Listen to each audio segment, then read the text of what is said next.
Well, thank you for joining me on exercise 6E. I'm going to be looking at question 4. And this says that given that theta is reflex, do you remember reflex? As opposed to being acute and obtuse. Reflex is like a bigger angle than acute and obtuse. Bigger than 180 degrees. And cos theta is 3/5. Right, there's a few ways we could do this. I'm going to use a slightly different way. I'm not going to use a calculator for this, all right? So let's show you how I don't use a calculator. But I do like showing you the tools that I use. And the tools I use are the cast rule, where we know that all of them are positive in the first quadrant. Only sine is positive in the second quadrant.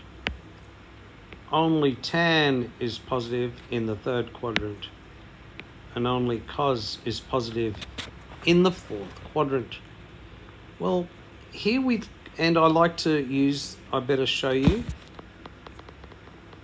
I like to use theta, 180 minus theta for the acute angle in the second quadrant, 180 plus theta for the acute angle in the third quadrant, and 360 minus theta if we were asked to find theta. Were we asked to find theta? No. We were asked to find only, let's write this down, we're not asked to find theta, so we actually don't need this. Find sine theta and tan theta. So that's what we want. Okay. We won't need this, but we do need this. So why do we need that? Well, cos is positive. And it's important to ask which quadrant is cos positive. Now, cos is positive, we know, in the first quadrant and the fourth quadrant. But the first quadrant are all acute. So since theta is reflex, that rules out quadrant 1, because quadrant 1 are only acute, right? Quadrant 1 are acute, and reflex is bigger than 180. Therefore, we're dealing with a quadrant 4 angle. So that's important. That's the first tool. We now know it's a quadrant 4 angle. And therefore we know, because it's a quadrant 4 angle, we know that sine of theta is going to be a negative, and we know tan of theta is also going to be a negative. Straight away we know we're dealing with two negative answers. Okay.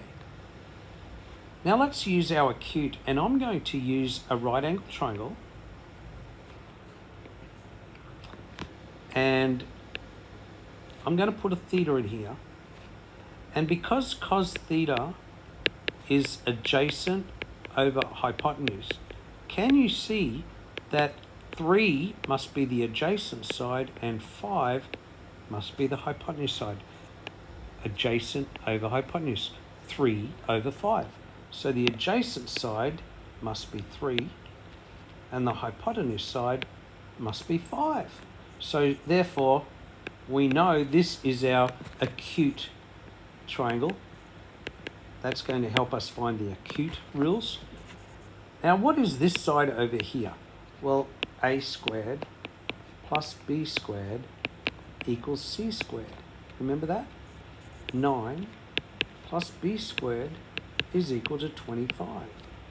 So b squared is 25 minus 9. Oh, b is the square root of 16. B is 4. Now that we know our triangles, we can find sine of theta, and sine of theta, here's theta here, is opposite over hypotenuse. So the opposite side is 4, and the hypotenuse side is 5. Tan of theta, not finished, wait, tan of theta is opposite over adjacent, and opposite side is 4. I'll just use green here. Opposite side is 4, adjacent side is 3.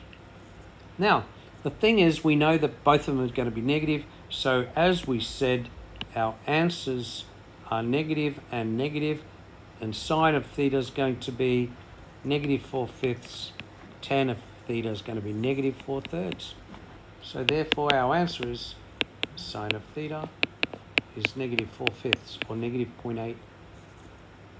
Tan of theta, because it's a fourth quadrant angle, is negative 4/3. Okay, and there we've got it. I hope this has helped. Until next time, stay happy.